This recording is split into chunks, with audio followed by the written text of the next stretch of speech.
Salam əziz izləyicilər.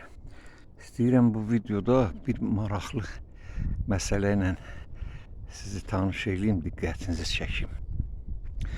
Fikir verin, ağac çiçəkləyib, alt budaqlarda çiçəklər çoxdan açıb, hardasa 4-5 gün qabaqdan açılıbdır. Amma yuxarı zirvələrdəki budaqlara baxırsınız, hələ tumurcuqdur. Bir çox bağbanlar tumurcuqları, uclarını daha doğrusu, o çiçək açmamış hissəni kəsib atırlar. Və məqsəd də nədir ki, meyvə,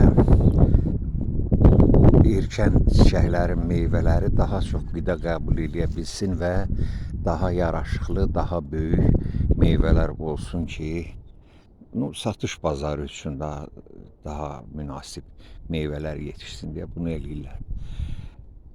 İstədim mən də elə bir şey eləyim, amma sonra bir məsələyə diqqət yetirdim ki, mənim bağımda hələ də arılar yoxdur.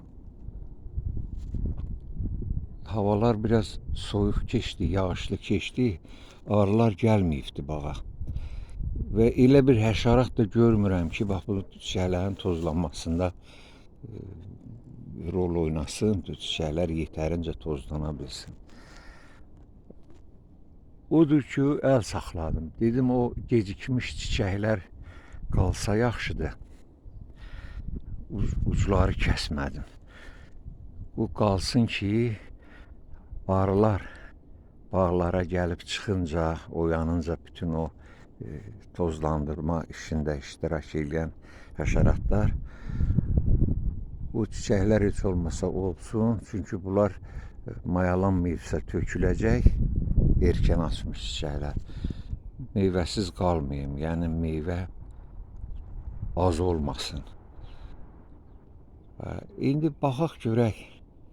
Mən onu izləyəcəm. Görüm nə mən düşünən düzgündür, yoxsa onu kəsib atmaq məsləhət idi. O ucqarlardakı budaqları mən izləyəcəm. Görüm orada meyvə nə qədər olacaq, aşağıda nə qədər olacaq. Bax, bu qədər sıx çiçək açıbdır. Sıx çiçək açıb alt budaqlar. İndi görə bu sıx çiçəkləmədən nə qalır? Burada həşərat görmürəm. İnanmıram ki, bunun tozlanması yetərincə olsun. Siz də diqqət yetirin buna. İstəsəz kəsib ata da bilərsiniz onu, uclarını, o zirvədəki budaqlarını. İstəsəz mənim kimi düşünüb saxlaya da bilərsiniz.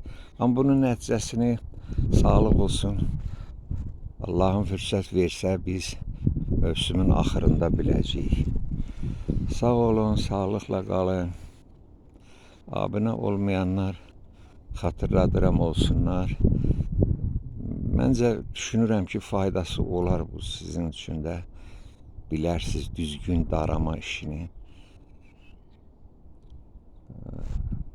Bu qədər. Də çox baş ağrısı verməyim sizə. Sağ olun, salamat qalın.